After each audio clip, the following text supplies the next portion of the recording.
Gentlemen, welcome to the lab.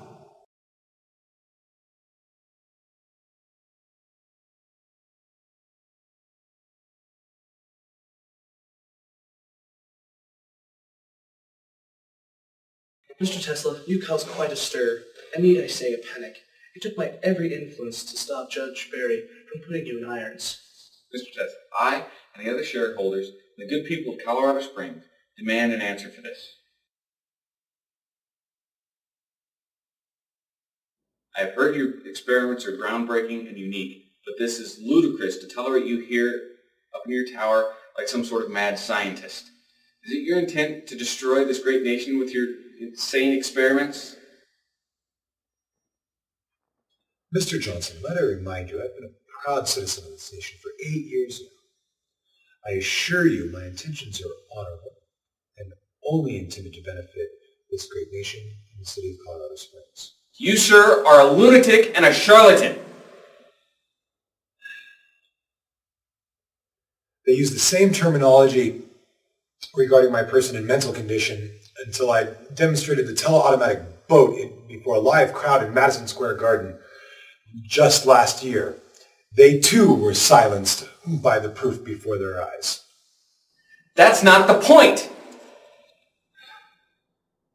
Again, might I remind you, sir, it was I who electrified the world's Columbian Exposition not 6 years ago as a demonstration as to the practicality and safety of AC power, only to receive the notoriety in the eyes of would-be investors like those here. A far cry from Mr. Edison, who by his own admission fears AC power, not for its danger to human flesh, but dare I speak the truth, Edison's own pocketbook. He goes as far as publicly electrocuting and executing horses, even an elephant, for public display. And you, sir, dare accuse me of lunacy? I think not. Do you realize the damage that you've caused?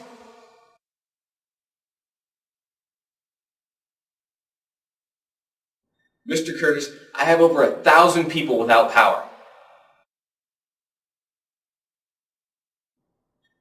This is exactly what I mean, Mr. Curtis. This man is reckless and unstable, and he should be thrown into a padded cell. No. Do not mistake this for madness, Mr. Johnson. The word I think your feeble mind is trying to comprehend is genius. Gentlemen, the dynamo at our power station is blown and utterly destroyed as a result of this fiasco. Mr. Tesla, every reporter in my employ is scouring the streets for a story of the power outage. And dozens of them are looking for an exclusive interview with you. They call you the Dr. Frankenstein of Pikes Peak and inspire your monstrosity.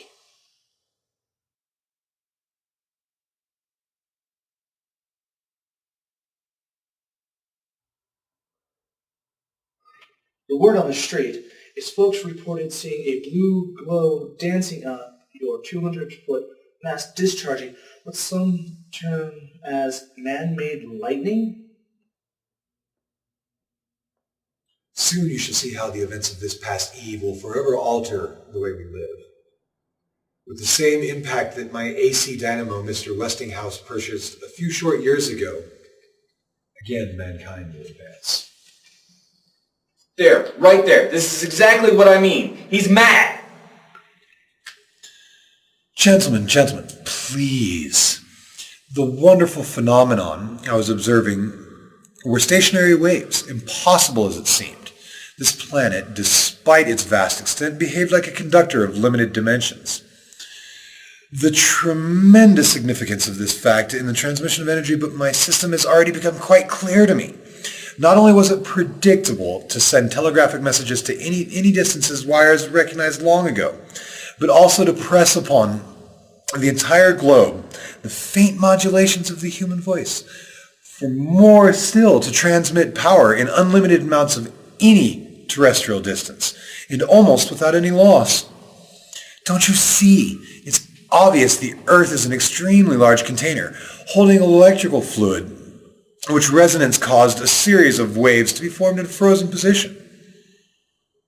This is of immense proportion. Did you gentlemen understand a word he just said? Let us return to town, Mr. Johnson. The Colonel and I will see to the repair of your dynamo. Wait, please. I have to ask one last question. Mr. Tesla, what exactly are your intentions here? We went to great effort, cost, and extent to construct this station. I will continue here for the remainder of the year, upon which I will return to New York. I will, during this time, contact Mr. Morgan to finance and construct the fruition of what I have begun here. Good day, Nikoli. If there's anything we can do to help you, please contact us immediately by wireless if possible.